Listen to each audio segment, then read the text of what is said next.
John, last I heard, Cisco has $40 billion plus overseas. Yes. And during the last tax holiday in the United States, you said that for every billion brought back, you hired 1,200 people.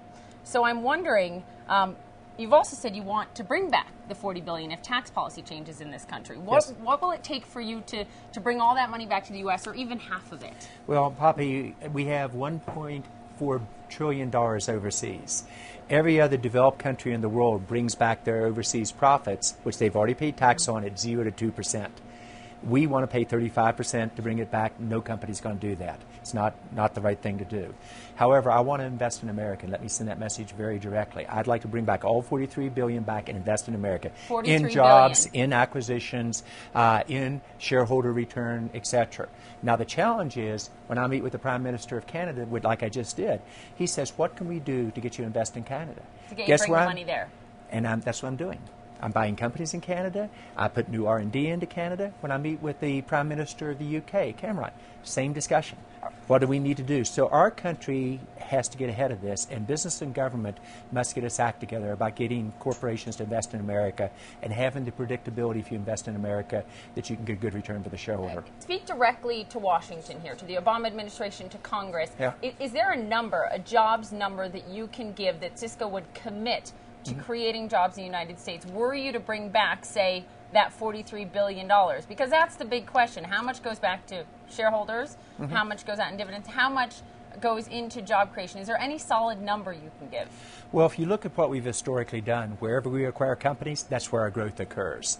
And so the majority of the money would be used in areas like acquiring companies, job creation, building out our commitment here to the U.S. In terms of talking directly to Washington, they've been kind enough, both the Obama administration, the Bush administration, to give Cisco the top award in the nation for big companies for corporate social responsibility. So I believe in this new form of capitalism, Poppy, that you and I talked about earlier, that you've got to be a company that's successful for your shareholders, but you've also got to create jobs and give back.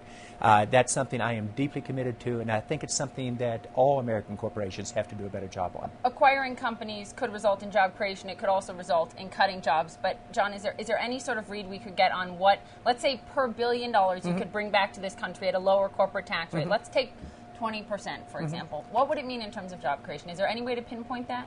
I think it's a very difficult one to answer as directly as you want, Poppy. But understand also, when I acquire a company, that's where the growth is. So I acquire a switching company that has 100 people. Today, that's 20,000 people at Cisco. So whether you acquire or whether you use it for your own R&D, over half my employees are in America. I'm very proud of that. I want to be an American company. I want to play a role in getting our middle class back in the forefront, and I'm committed to making that happen.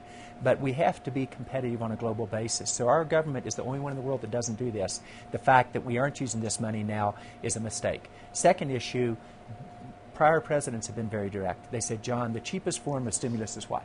Confidence. Yes, consumer confidence first, business confidence second. We've lost business confidence. Now, that's not to say business doesn't have to change, but this is something the government and business ought to get back. And candidly, right now, it's a lot easier to do business in the UK or in Canada or in Russia, which I never thought I would say, or in China or in India than it is. Easier to do business in Russia than in the United States right now? Yes. Really? Yes. That's astounding. The President in his State of the Union called for every company in America to pay basically a basic minimum tax. He said every penny should go towards lowering taxes for companies that choose to stay here and hire here. What's your reaction to that? Well, if you watch, we have paid almost 1% of total corporate income tax out of all of America. Cisco has paid. So we pay 33% on our profits in the U.S. We have a 2% deduction for R&D, which I think is a good stimulus. So we are very much committed to paying not only our share, but more than our fair share in terms of the taxes. If you do have a single base, some companies are going to have to pay more than they do, and that includes some high-tech companies who only pay 6% taxes in the U.S.